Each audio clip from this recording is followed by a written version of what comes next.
right. So basically, the past couple of days we got wind basically of a webinar that was supposed to happen between Thursday and Friday of this week. And this webinar was basically engagement on the Firearms Control Act, the amendments to that bill.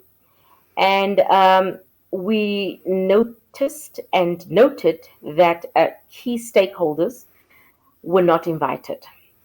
So it was important and imperative that, number one, we get ourselves onto that list, um, and started engaging the police secretariat. And when we finally got the speakers, which was late last night, we noticed that key stakeholders, people who are actually involved in the amendments to the Firearms Control Act, were not invited. This is a problem because, one, why would you not invite key stakeholders to engage with you on this? Um, if we hadn't actually found out, we would have basically been told that, well, we didn't participate. So that's point number one. Point number two, you're having a webinar at such short notice at a time when the country is going through stage 4 of load shedding. That doesn't make sense. You do not have key stakeholders involved.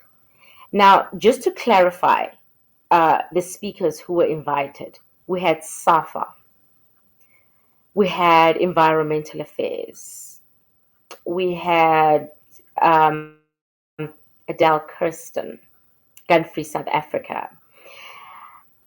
But you don't have the likes of Gun Owners South Africa. You don't have the likes of Girls on Fire, which fights gender-based violence. You don't have the likes of Dear South Africa. You don't have AfriForum. You don't have any of these organizations that have basically crushed these amendments ever since they were released. That is indeed a huge problem. So the next best thing was to have this webinar actually cancelled. And we lodged complaints, and we sent emails, and we actually attempted to, we basically told them that we will interdict this should you go ahead with this, because it doesn't make sense that you don't have key stakeholders. You're holding a webinar at a time when people are experiencing very severe load shedding, and you you just want to go ahead with something as ridiculous as this.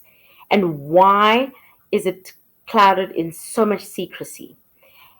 Why do so few people actually know about it? That is a problem. One actually institution that should have been invited was WITS, because the ministry actually commissioned a research to be done by WITS itself, and they were not invited. The reason being, the report did not go anywhere near what the ministry was expecting. In actual fact, it actually states that the issue is not the firearms, but the lack of SAPS's capacity to do work, basically. And that is a problem. They've been sitting on this report for about a good 6 years, and they commissioned the report, but they couldn't find it to actually invite them and engage on the specific report. It is important that we note that we will be watching the ministry like a hawk and engaging at every level. We have lodged challenges against the ministry, and we will keep at it. We will fight for gun owners' rights in the country. We will not let up. We will find all the information that they try to hide from us, and we will bring it to the public's knowledge. GOSA will not stop fighting. Girls on Fire will not stop fighting. And that is important. So we want the minister to know this. And if at any point they find it in them to cloak any more meetings in the cover of darkness or whatever the case it may be, we will find out. We will be there and we will engage.